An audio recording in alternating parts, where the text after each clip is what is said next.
ಮಂಡ್ಯ ಜಿಲ್ಲೆಯ ಕೃಷ್ಣರಾಜಪೇಟೆ ತಾಲೂಕಿನ ಕಿಕ್ಕೇರಿ ಹೋಬಳಿಯ ಗಡಿ ಗ್ರಾಮವಾದ ಬೋಳಮಾರನಹಳ್ಳಿಯಲ್ಲಿ ವೈಕುಂಠ ಏಕಾದಶಿಯ ಅಂಗವಾಗಿ ಶ್ರೀ ಕದಂಬ ನರಸಿಂಹಸ್ವಾಮಿ ದೇವರಿಗೆ ಅರ್ಚಕರುಗಳಾದ ನವೀನ್ ಮತ್ತು ಶುಭಾ ನರಸಿಂಹ ಇವರ ಸಹಯೋಗದೊಂದಿಗೆ ವಿಶೇಷ ಅಭಿಷೇಕ ಹೋಮ ಹವನ ಯಜ್ಞ ಯಾಗ ನಡೆಯಿತು.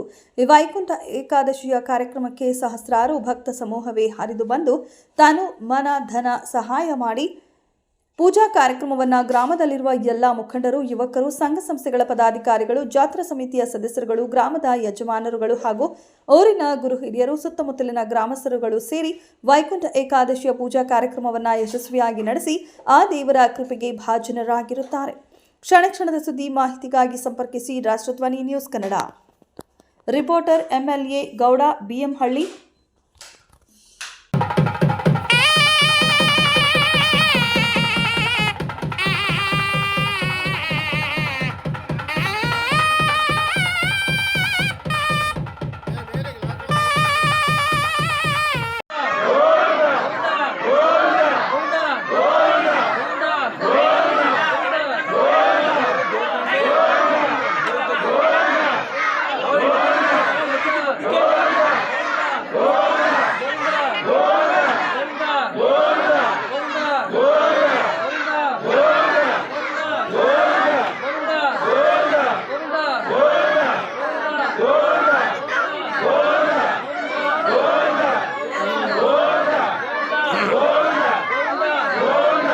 ಜೋರಾಗಿ ಹೇಳ್ಬೇಕು, ಜೋರಾಗಿ.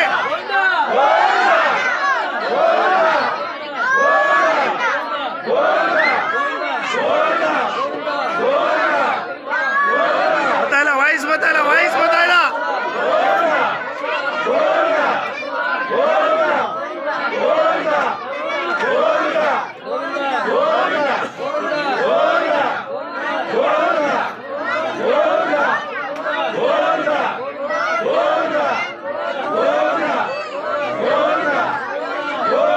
ಮೊದಲನೇ ವರ್ಷದಿಂದ ಮಾಡ್ತಾ ಇದ್ದೀರಾ. ಇದ್ರ ಬಗ್ಗೆ ನಿಮ್ಮ ಊರಿನ ಗ್ರಾಮದ ಬಗ್ಗೆ ಒಂದೆರಡು ಮಾತಾಡ್ಬೇಕು ನೀವು.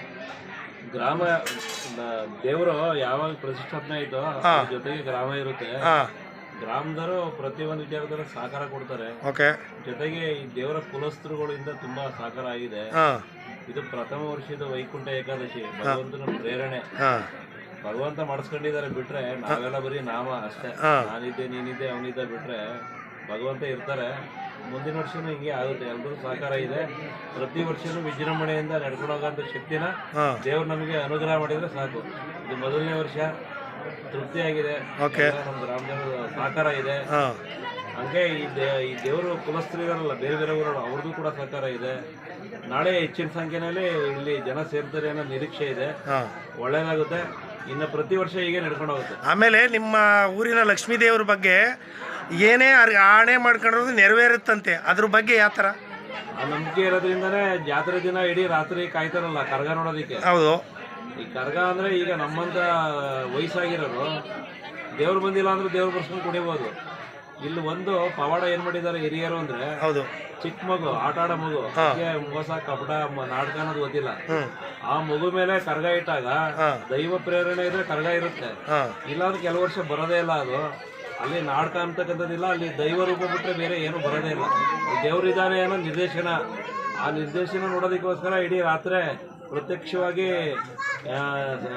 2-3 ಸಾವಿರ ಜನ ಇಡೀ ರಾತ್ರಿ ಕಾಯ್ತಾರೆ ಆ ಕರಗ ನೋಡೋಕ್ಕೋಸ್ಕರ. ಅದು ಭಗವಂತನ ಒಂದು ಪವಾಡ ಬಡಮನಹಳ್ಳಿ ಗ್ರಾಮದಲ್ಲಿ. ವಯಸ್ಸಾದಂಥ ಕಾಲದಲ್ಲಿ ಆವತ್ತಿನ ದಿವಸ ಅವ್ರಿಗೆ ಅಂದರೆ ಹೇಳಿದ್ರೆ ಮನುಷ್ಯನ ಜೀವನ ಇಷ್ಟೇ ಆಯಸ್ಸು ಅಂತ ಇರ್ತಾರೆ. ಆ ಆಯಸ್ಸು ಮುಗಿತು ಬೇಕು ಅಂದರೆ ಸ್ವರ್ಗಾರೋಹಣ ಮಾಡ್ತಾ ಇರ್ತಾರಂತೆ. ಅದು ಯಾವತ್ತು ಏಕಾದಶಿ, ಅದರಲ್ಲೂ ಧನುರ್ಮಾಸದ ಏಕಾದಶಿ ದಿವಸ ವೈಕುಂಠವನ್ನು ಏರ್ತಾ ಇರ್ತಾರಂತೆ. ಆವತ್ತಿನ ದಿವಸ 2 ದಿವಸನೇ ಇದಂತ. ಮತ್ತು ಇನ್ನೂ ಒಂದು ಪದ್ಧತಿ ಏನು ಅಂತ ಅಂದರೆ, ಭಗವಂತ ಇವತ್ತಿನ ದಿವಸ ಬ್ರಹ್ಮ ನಾವಿಂದ ಒಕ್ಕಲಿಂದ ಏನು ಒಕ್ಕಿದೆ ನಾವು ಅಂತೀವಲ್ಲ, ಎಲ್ಲರೂ ಅದೇ ಬೇಡ, ಒಕ್ಕಲು ತೋರಿಸ್ಕೊಂಡು ಓಡಾಡ್ಬಾರ್ದು, ಒಕ್ಕಲು ತೋರಿಸ್ಕೊಂಡು ಓಡಾಡ್ಬಾರ್ದು ಅಂತ. ಶ್ರೀಮನ್ನಾರಾಯಣ ಮನ್ವಂತರ ಯುಗದಲ್ಲಿ ನಾವಿಂದ ಭಗವಂತನಾದಂತಹ ಬ್ರಹ್ಮದೇವರು, ನಮ್ಮ ಸೃಷ್ಟಿಕರ್ತನಾದ ಬ್ರಹ್ಮದೇವರು, ಅವರು ಉದರದಿಂದ ಹುಟ್ಟೋರು. ಆ ಹುಟ್ಟಿರ್ತಲ್ಲ ಅದು ಇವತ್ತಿನ ದಿವಸ, ನಾಳೆ ದಿವಸ.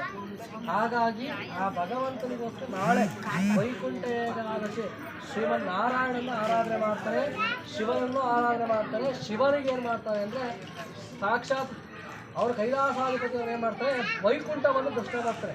ಏನಕ್ಕೆ ತನ್ನ ತಂಗಿಯನ್ನು ಮತ್ತು ಭಾವನಾದಂಥ ಶ್ರೀಮನ್ ನಾರಾಯಣ ದರ್ಶನ ಮಾಡೋಕ್ಕೋಸ್ಕರ ಬರ್ತಂತೆ. ಅವತ್ತು ಯಾರು ನಾಳೆ ಏನೋ ಒಂದು ಹೇಳ್ತಾರ ಅಪಂದೋಷಗಳು ನಡೀತಾವಲ್ಲ, ಅದು ನಡೆದ ಒಳ್ಳೇದು ಕೆಟ್ಟದ್ದೆಲ್ಲ ನಾಳೆನೇ ಅದಕ್ಕೆ ನಾಳೆ ಏಕಾದಶಿ ಅಂತ ಯಾರು ಅನ್ನವನ್ನು ತಿನ್ನಬಾರ್ದು. ಪ್ಲಸ್ ಅದೊಂದು ಅವತ್ತು ನಾಳೆ ತಿನ್ಬೇಕಾದ್ರೆ ಅವಲಕ್ಕಿ ತಿನ್ನಬೇಕು. ಇವಾಗ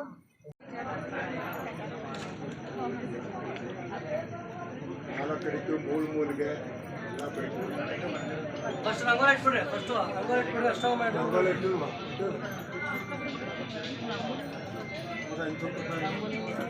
ಒಂದು ಹೂ ಇಟ್ಬಿಡ್ರಿ.